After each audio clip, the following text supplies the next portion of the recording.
Yeah, okay, I guess we're starting with these guys. High elves practice inbreeding to maintain their ancestral features, so bear that lack of genetic diversity in mind when you hear them talk down to inferior races. Still, they have an impressive aptitude for magic, and their contribution to the rapid decline of the Empire is nothing short of commendable.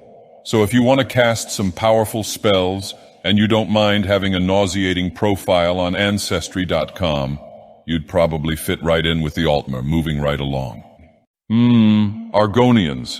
Rather misguided to categorize these reptilian creatures as people. But that error of taxonomic classification aside, Argonians are perfectly suited to hard labor, specifically in eastern Tamrielic climates. Do bear in mind that they can breathe underwater, which makes them particularly difficult to catch when pursuing them through marshy or aquatic environments. But with proper discipline and training, even a low-level Argonian can make an excellent property investment character. Moving on now. Wood elves. These creepy little cannibals have long been the butt of racially prejudiced jokes throughout Tamriel. But that sort of bigotry is rightly regarded as distasteful by Fourth-Era standards.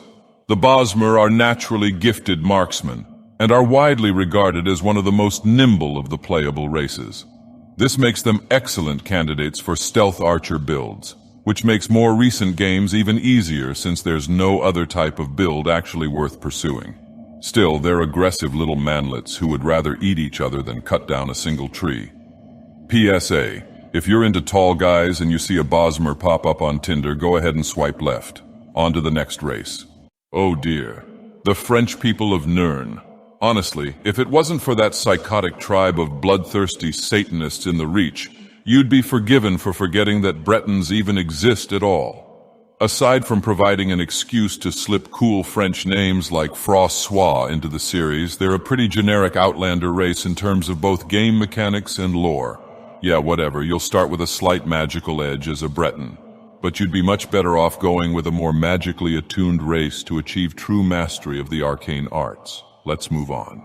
Now that's what I was looking for.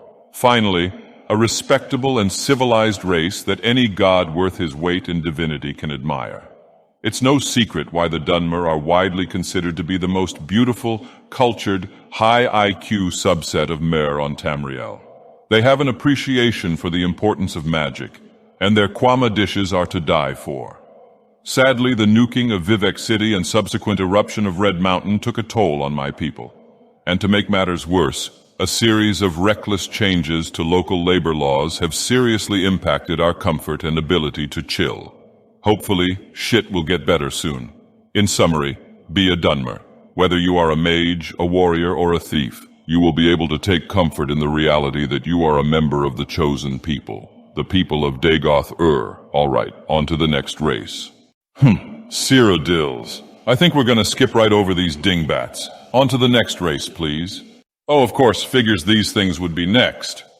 I'm not even about to justify this so-called race of drug-addled cats with any real commentary. Sure, at first your friends might think it's cute to see you wag your tail or hear you speak in the third person. But the second they see you cough up a hairball or lick your own nutsack, they're gonna reconsider their priorities. And I don't fucking blame them. Let's move to the next one. Oh yeah, check out these store-brand Vikings. Nords are the race of choice for players who are upset they weren't born in Iron Age Scandinavia. Because for some reason everyone thinks they would have been Ragnar Lothbrok or some shit if they'd lived back then.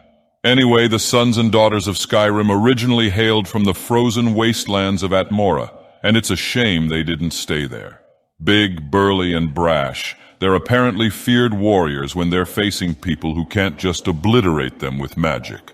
So if you're an illiterate Neanderthal who solves all their problems by punching them, looks like we've found the perfect race for you. Moving on. Orcs. Orcs were followers of Trinimac before he became the Daedric Prince Malakath. How did Trinimac become the Daedric Prince Malakath, you ask?